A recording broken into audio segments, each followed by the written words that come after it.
بسم الله الرحمن الرحيم.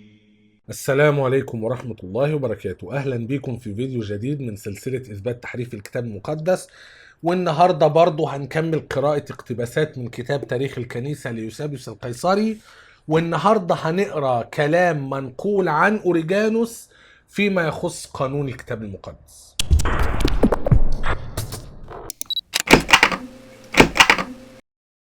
في البداية، لو انت مهتم بالحوار الإسلامي المسيحي ومهتم بموضوع النقد الكتابي، يبقى انت لازم تشترك في هذه القناة. اضغط على زر الاشتراك الأحمر واضغط على علامة الجرس علشان تجيلك كل الإشعارات بكل الحلقات الجديدة. الفيديو اللي فات اتكلمنا عن قانون العهد الجديد بالنسبة ليوسابيوس القيصري نفسه. النهاردة هنقرأ اقتباس نقلوا يوسابيوس القيصري عن أوريجانوس فيما يخص قانون الكتاب المقدس عند أوريجانوس.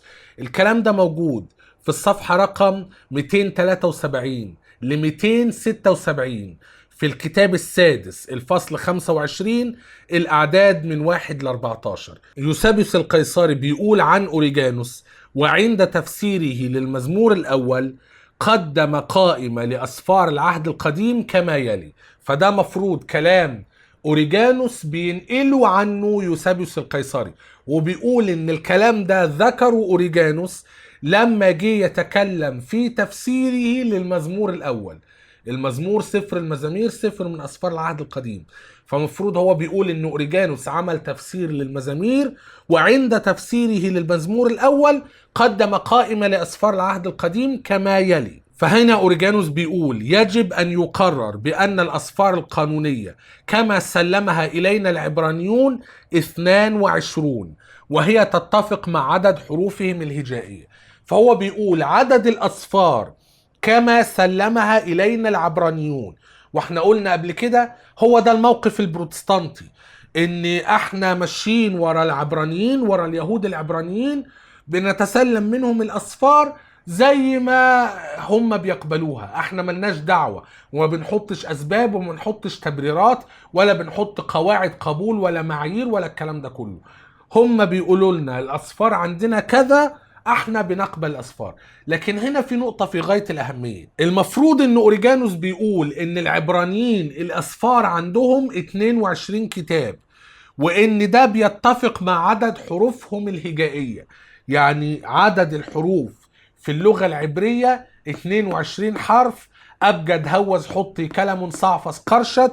ده عدد حروف، أو دي حروف الأبجدية العبرية 22 حرف. فهو بيقول لك هم كمان عندهم 22 كتاب بيوافق 22 حرف في اللغة العبرية. لكن احنا عايزين نلفت الأنظار إلى إن هو قابل الأسفار زي ما العبرانيين قبلوها، لكن احنا عارفين ان بجانب اليهود العبرانيين في كمان اليهود السامريين اللي ما بيقبلوش غير 5 أسفار فقط زي ما قلنا قبل كده. وفي نقطة في غاية الأهمية، ان كل طائفة يهودية بتدعي ان هي الأرثوذكسية، ان هي اللي على العقيدة الصحيحة السليمة. فبالتالي في خلاف ما بين اليهود السامريين واليهود العبرانيين. كل واحد بيتهم التاني ان هو راح اختلط مع الوثنيين واتجوز منهم وتأثر بيهم وكذا، وان هو الفرع النقي الاصيل من اليهود. فعندنا اليهود العبرانيين واليهود السامريين ويهود الشتات. ويهود الشتات قبلوا كل ما قبلوا اليهود العبرانيين، لكن زودوا عليه كتير. اليهود السامريين ما قبلوش غير أسفار موسى ال5.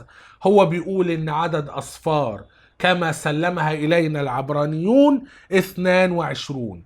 ايه هم بقى؟ وبعد ذلك يقول: اما اسفار العبرانيون 22 فهي كما يلي: السفر الذي نسميه التكوين، ولكن العبرانيين يسمونه بأول كلمة فيه براشيت، ومعناها في البدء.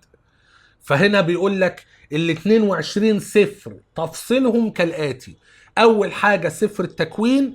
التكوين ده بحسب المسمى بتاع الترجمة السبعينية اليونانية.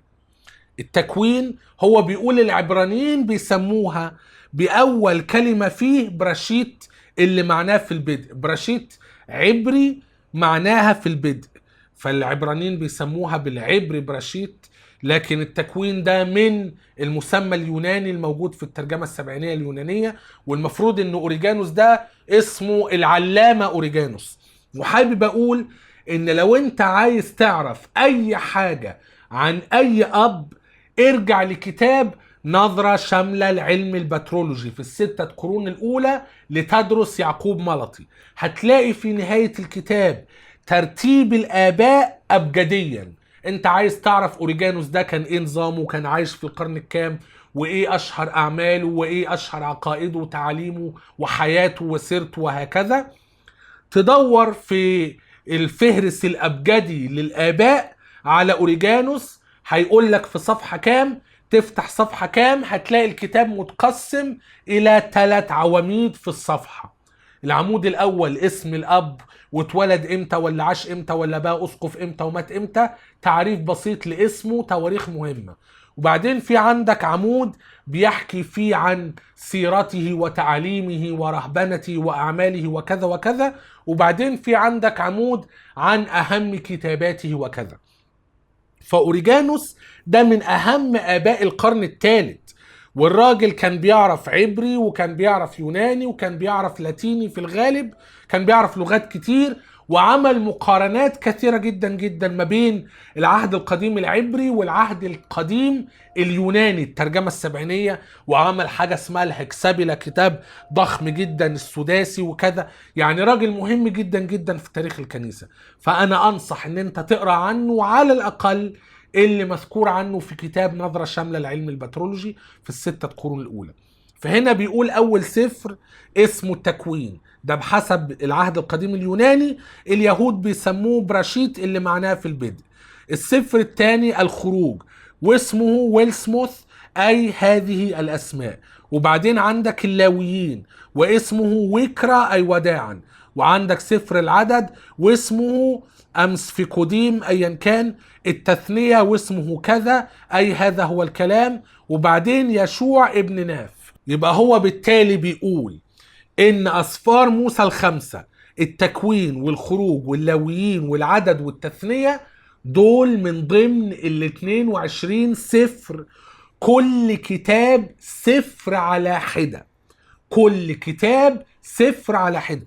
يعني سفر التكوين ده كتاب لوحده، وبعدين الخروج كتاب لوحده، واللاويين كتاب لوحده، والعدد كتاب لوحده، والتثنية كتاب لوحده. يبقى دول 5 كتب من ال 22. بمعنى ان العبرانيين ما كانوش بيضموا ال5 كتب دول في كتاب واحد، دول 5 كتب متفرقين. وبعدين بيقول لك يشوع بن ناف او يوسو بن نون، اللي هو يشوع بن نون، ده سفر لوحده. القضاة وراعوث في سفر واحد واسمه سفاتين. يبقى بدأنا نلاحظ ان اليهود العبرانيين في بعض الاسفار كبيرة بيحطوها سفر لوحده. التكوين والخروج واللاويين والعدد والتثنية كل سفر لوحده، دول 5 أسفار. يشوع بن نون سفر لوحده، والقضاة وراعوث بيتم جمعهم في سفر واحد عند العبرانيين. فبالتالي أنا بقول الكلام ده ليه؟ احنا عارفين ان البروتستانت بيقبلوا العهد القديم اللي قبلوا اليهود العبرانيين، لكن العهد القديم اللي ما بين ايدين البروتستانت 39 سفر. فبالتالي ليه هو مش 22 زي ما اوريجانوس بيقول ان الاسفار عند العبرانيين 22 سفر؟ لان العبرانيين كانوا بيضموا اكتر من سفر مفروض الان في الكتاب المقدس لوحده، هم كانوا بيضموه مع بعض سفر واحد. يبقى احنا الكتاب المقدس عندنا القضاة ده سفر لوحده، راعوث سفر لوحده، العبرانيين كانوا بيضموا الكتابين دول في سفر واحد. وبعدين قال لك الملوك الاول والثاني في سفر واحد واسمه صموئيل اي المدعو من الله، والملوك الثالث والرابع في سفر واحد واسمه وملش داود اي مملكة داود. فهنا في فرق في الاسماء. في العهد القديم اللي ما بين ايدينا دلوقتي عندنا سفر صموئيل الاول والثاني، والملوك الاول والثاني، واخبار الايام الاول والثاني، 6 اسفار. فهنا اوريجانوس بيقول ده 4 اسفار للملوك، الملوك الاول والثاني والثالث والرابع، لكن الملوك الاول والثاني بيسميهم صموئيل.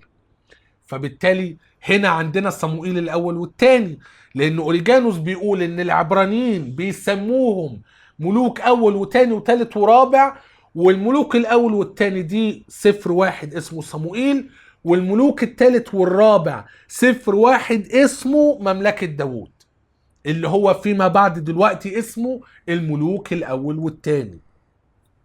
يبقى بالتالي في اختصار، بدل ما هم 6 أصفار بقوا 3 أصفار. الملوك الأول والثاني سفر واحد اسمه صموئيل، الملوك الثالث والرابع سفر واحد اسمه مملكة داوود، وبعدين عندك أخبار الأيام الأول والثاني في سفر واحد اسمه دبرايمن، أي أخبار الأيام، اللي هو بالنسبة لنا أخبار الأيام الأول والثاني.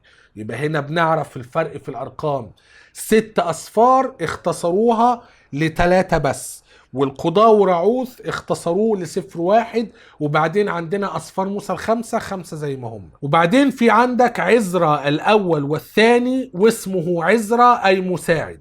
عزرا الأول والثاني ده غالبا المقابل اللي موجود ما بين ايدينا دلوقتي عزرا ونحمية. يبقى هنا بيجمع عزرا ونحمية في سفر واحد اسمه سفر عزرا. وبعدين عندنا المزامير سفر لوحده اسمه سفر ثليم، وأمثال سليمان واسمه ميلوث. وخلي بالك أمثال سليمان هو سفر الأمثال اللي ما بين ايدينا دلوقتي واسمه ميلوث. الجامعة واسمه كولث. وبعدين نشيد الإنشاد، لا إنشاد الإنشاد كما يزعم البعض، واسمه سير هسريم. نشيد الإنشاد سفر لوحده. يبقى هنا علشان نلم الموضوع، ملوك أول وتاني وتالت ورابع وأخبار الأيام أول والتاني دول كل 2 في سفر. وبعدين عزرا الأول والتاني اللي هم عزرا ونحمية الاتنين في سفر. بعدين عندك المزامير سفر، وأمثال سليمان سفر، والجامعة سفر، ونشيد الإنشاد سفر. وبعدين بيدخل على أسفار الأنبياء الكبار، إشعيا، وبعدين إرميا مع المراثي والرسالة في سفر واحد. وخلي بالك الرسالة دي غالبا سفر أبوكريفا من الأسفار القانونية التانية، لكن هنا بيحطها ضمن إرميا والمراثي والرسالة في سفر واحد. هنا عندنا ما بين إيدينا في الكتاب المقدس حاليا سفر إرميا لوحده ومراثي إرميا لوحده، لكن ما فيش حاجة اسمها رسالة إرميا. وبعدين دانيال سفر، وحزقيال سفر، وأيوب سفر، وأستر سفر.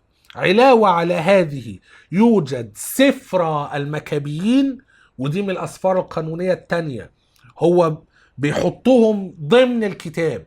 فهنا هو بيخالف البروتستانت بيقولوا ان هم تسلموا الاسفار اللي العبرانيين تسلموها، واوريجانوس بيقول ان من ضمن الاسفار اللي العبرانيين قبلوها سفر المكابيين. وهنا هو بيقول ان كل سفر لوحده. فبالتالي ده بيعطينا انطباع ان اليهود العبرانيين لغاية زمن اوريجانوس هل كانوا لسه مختلفين حول القانون؟ لان اللي احنا نعرفه تاريخيا ان المفروض ان اليهود العبرانيين حسموا الخلاف في نهاية القرن الاول الميلادي في مجمع اسمه مجمع جمينة او مجمع يمينة اللي اقيم سنة 90 ميلادية. فكون ان البروتستانت يقولوا ان احنا بنقبل الاسفار اللي قبلها العبرانيين واحنا ما بنقبلش المكابيين الاول والتاني، لان العبرانيين على كلام البروتستانت ما قبلوهاش، بيناقض كلام اوريجانوس اللي بيقول انا بقبل الاسفار كما سلمها الينا العبرانيين، لكنه بيقول ان من ضمن هذه الاسفار سفر المكابيين. هنا احنا واقعين في مشكلة، هم العبرانيين قبلوا ايه؟ فبالتالي كثير جدا من الآباء نقلوا ان العبرانيين قبلوا 22 سفر، وان ده مقابل للأبجدية العبرية 22 سفر. لكن ال 22 سفر دول يطلعوا ايه؟ اوريجانوس بيقول ال 22 سفر عند العبرانيين هي الأسفار دي البروتستانت بيقولوا ان ال 22 سفر عند العبرانيين هي الاسفار دي، مع الاخذ في الاعتبار ان العبرانيين كانوا بيضموا اكتر من سفر في سفر واحد. لكن في النهاية احنا ما عندناش ما يقرر بشكل حاسم هم العبرانيين قبلوا ايه تحديدا. هنا يوسابيوس القيصري بيقول هو ده العهد القديم بالنسبة لأوريجانوس، وبينتقل إلى موضع آخر علشان يشوف العهد الجديد بالنسبة لأوريجانوس كان عبارة عن إيه. لكن خلينا نعد هذه الأسفار نشوف هم 22 سفر ولا لأ، ونعلق هو أوريجانوس اختلف مع الكتاب المقدس اللي ما بين إيدينا في إيه، زود إيه أو نقص إيه. فعندنا التكوين والخروج واللاويين والعدد والتثنية، ادي 5 أسفار هنفرطهم علشان نقارنهم بال39 سفر.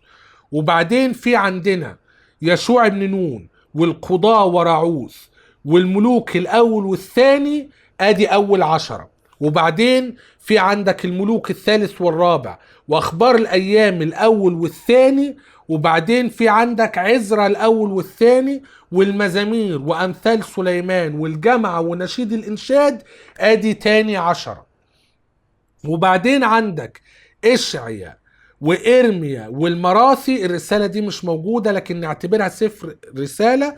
وبعدين عندك دانيال وحزقيال وأيوب وأستر وسفر المكابيين، ادي تالت 10.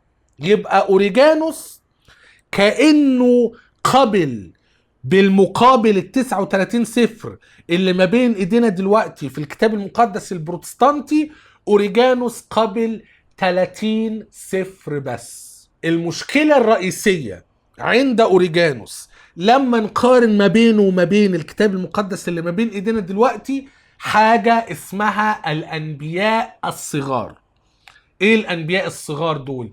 الأنبياء الصغار دول المفروض في الكتاب المقدس اللي ما بين ايدينا دلوقتي دول 12 سفر بحالهم، 12 سفر بحالهم من اول هوشع لغاية ملاخي. ففي عندك هوشع، يوئيل، عموس، عبيديا، يونان، ميخا، ناحوم، حبقوق، صفنيا، حجي، زكريا، ملاخي. 12 سفر كاملين أوريجانوس ما ذكرهمش خالص. فبالتالي يبقى مفروض 30 نزود عليهم 12، يبقى احنا بنتكلم عن 42 سفر. 42 سفر دول نقص منهم الثلاثة اللي هو رسالة إرميا والمكابين الأول والثاني، يبقى أوريجانوس هيرجع 39 سفر زي ما كان. يبقى اختصارا أوريجانوس قبل 30 سفر، منهم اللي مش موجود في الكتاب المقدس حاليا رسالة إرميا والمكابين الأول والثاني. طيب ايه اللي موجود هنا ومش موجود عند أوريجانوس؟ 12 سفر بحالهم الأنبياء الصغار. طب لو احنا زودنا على أوريجانوس 30 زائد 12 42، نقص من 42 الثلاثة اللي مش موجودين هنا رسالة إرميا والمكابين الأول والثاني، يبقى هيرجع أوريجانوس 39 سفر زي ما البروتستانت بيقبلوا. ندخل بقى على العهد الجديد زي ما أوريجانوس يعرفه.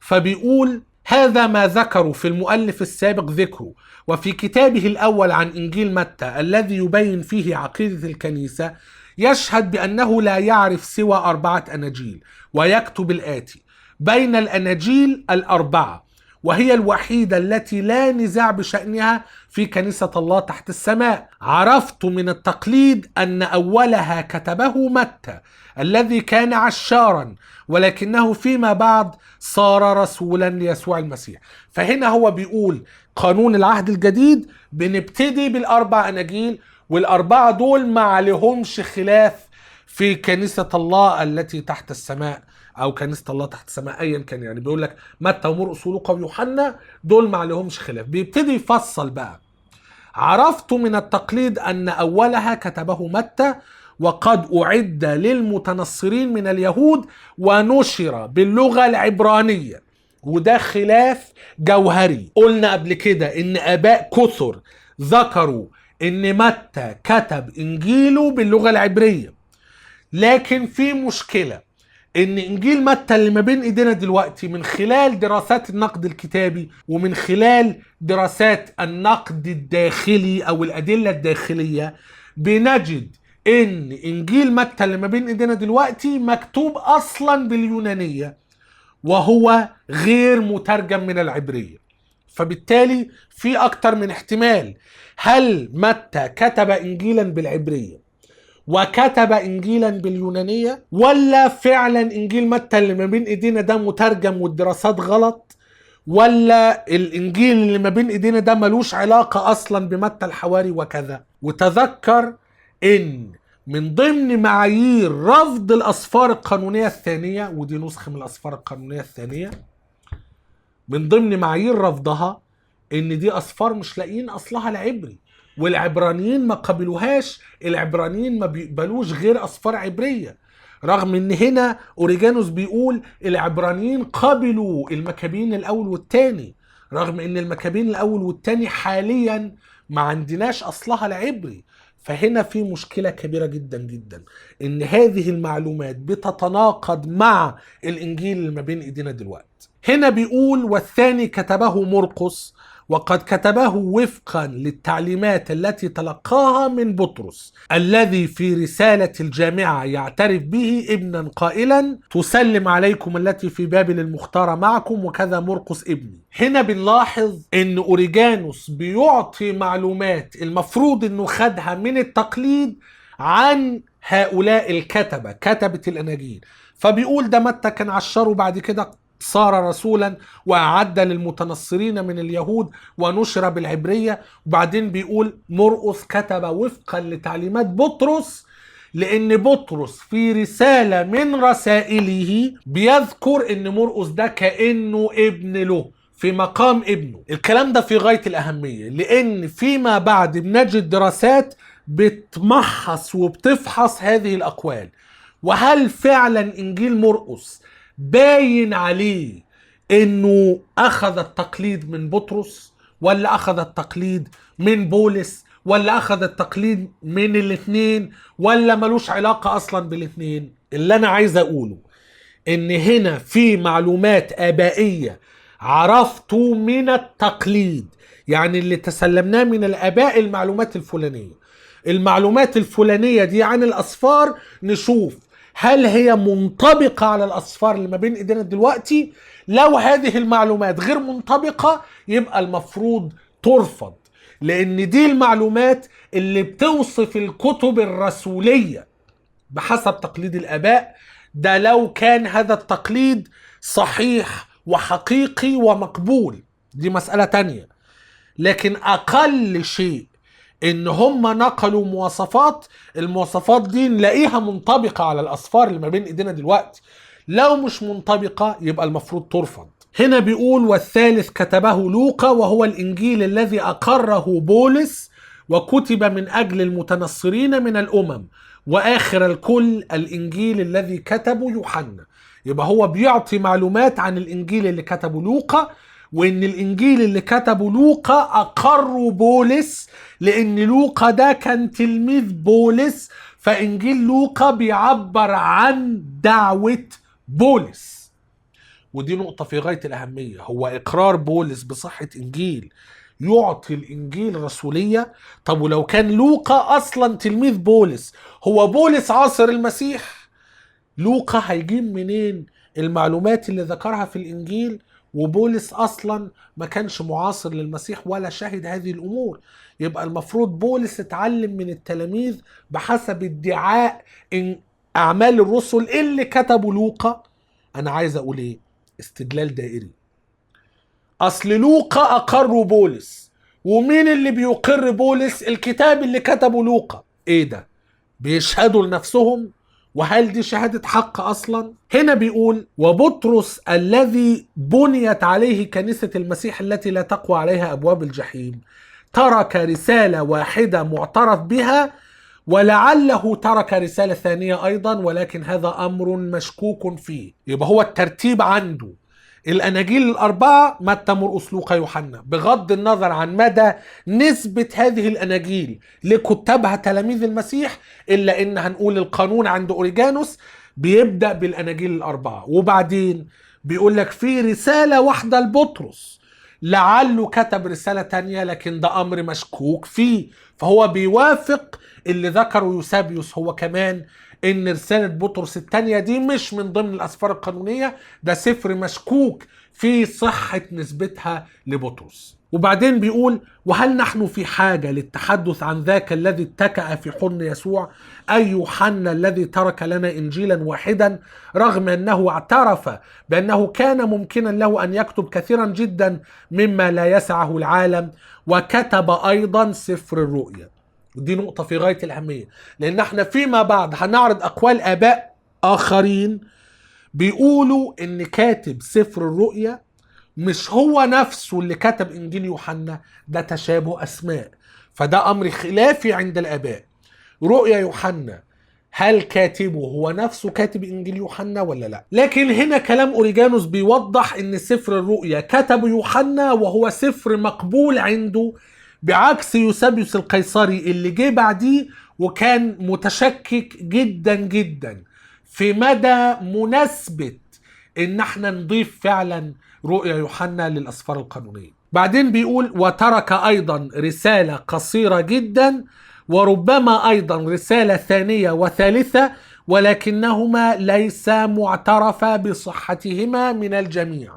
يبقى أوريجانوس اللي كان قبل يوسابيوس بيوافق يوسابيوس اللي بيقول ان يوحنا له انجيل، له رسالة واحدة، سفر الرؤيا ده مشكوك في صحته مقبول عند أوريجانوس، لكن أوريجانوس بيتفق مع يوسابيوس ان ممكن يكون يوحنا كتب رسالة ثانية ورسالة ثالثة، لكن ده امر مشكوك فيه مش معترف بصحته من الجميع. وبعدين بيقول وهما معا لا تحتويان على 100 سطر، يعني يوحنا الثانية والثالثة مش حاجة يعني. والموضوع ده امر يحتاج ان احنا نلفت اليه الانظار. قيمة السفر بحجمه، يعني علشان رسالة يهوذا قصيرة ورسالة يوحنا الثانية والثالثة رسائل قصيرة، يبقى الرسائل دي ملهاش قيمة. كأنه هو عاوز يقول يعني احنا لو حذفنا ال100 سطر دول من الكتاب، ده التحريف اللي احنا بنتكلم فيه. كل مشكلة القانون احنا بنتكلم في ان ناس عمالة تضيف أسفار بحالها وتحذف أسفار بحالها، وبنستشهد ان ده موجود في التاريخ المسيحي من زمان. فأوريجانوس كأنه بيقول يعني ال100 سطر دول مالهمش لازمة، يعني لو اتشالوا مش مهمين قوي يعني. وبعدين يوسابيوس بيقول وعلاوة على هذا يقرر ما يأتي بخصوص الرسالة إلى العبرانيين في عظاته عنها. وبعدين أوريجانوس بيقول إن كل من يستطيع تمييز الفرق بين الألفاظ اللغوية يدرك أن أسلوب الرسالة إلى العبرانيين ليس عاميا كلغة الرسول الذي اعترف عن نفسه بأنه عامي في الكلام. اللي بيقوله أوريجانوس ده حاجة اسمها النقد الأدبي أو النقد الأعلى. يعني إيه الكلام ده؟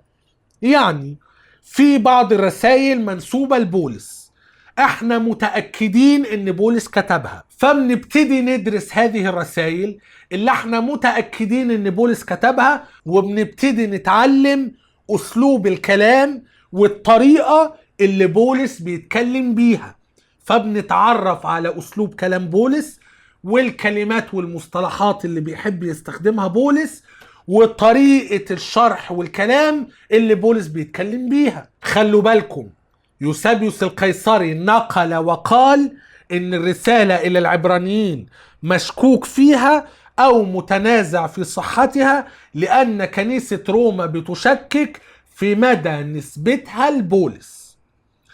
أوريجانوس بيقول علشان نعرف هو بولس كتب هذه الرسالة ولا لا، هنعمل مقارنة لغوية بسيطة جدا. هنجيب الرسائل اللي احنا عارفين ان بولس كتبها وهنقارنها بالرسالة الى العبرانيين.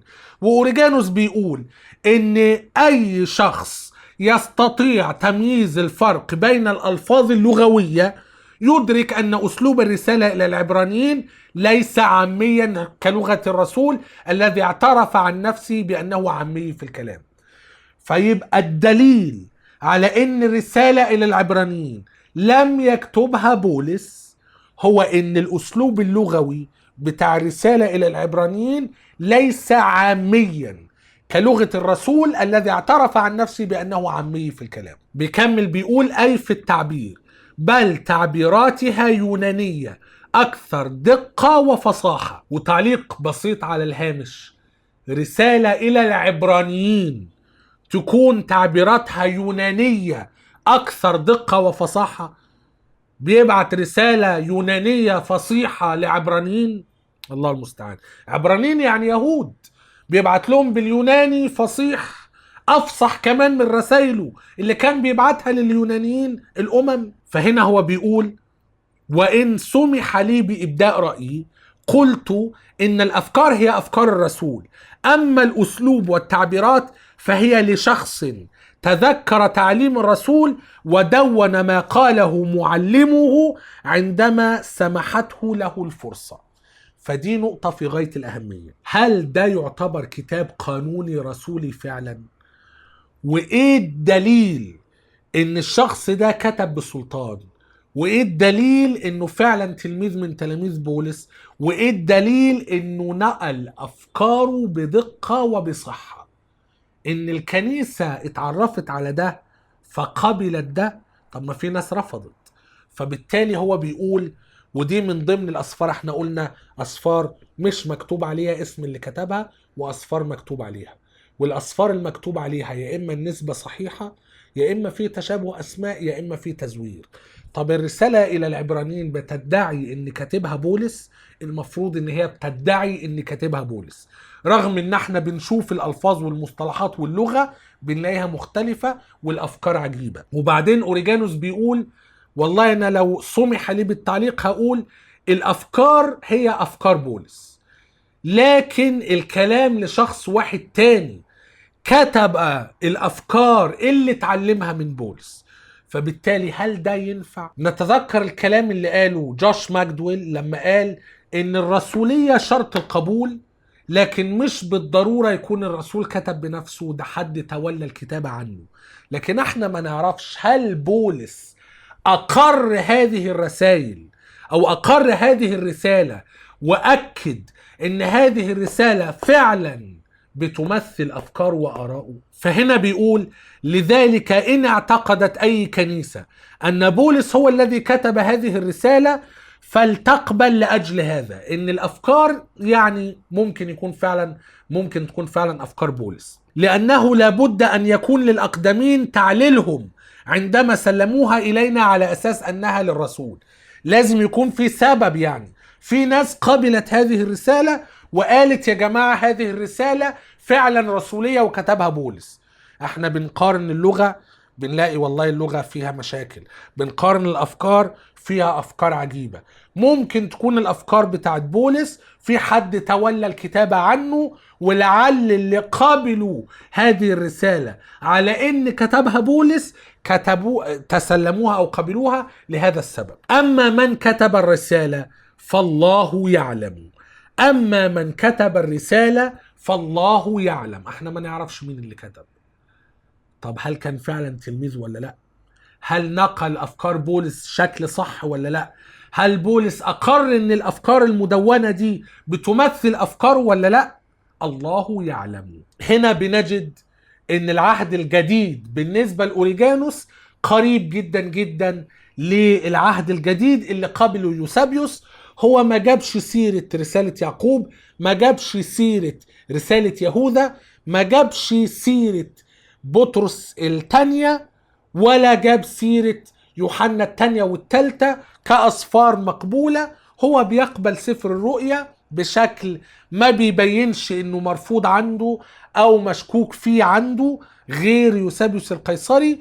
وهنا في الاخر بيقول لوقا كتب الانجيل وسفر الاعمال، فواضح ان هو كان بيقبل اعمال الرسل، لكن هنا هو بيفصل شوية عن الرسالة الى العبرانيين ومدى صحة نسبتها لبولس. انا هكتفي بهذا القدر في هذا الفيديو. لو كان الفيديو عجبك اعمل لايك وشير وسبسكرايب، وساهم في نشر الفيديو ما بين المهتمين بدراسة الكتاب المقدس والنقد الكتابي والحوار الإسلامي المسيحي. لو الفيديو ما عجبكش اعمل له ديسلايك، مفيش مشكلة. الى ان نلتقي في فيديو اخر قريبا جدا باذن الله عز وجل. لا تنسوني من صالح دعائكم، والسلام عليكم ورحمة الله وبركاته.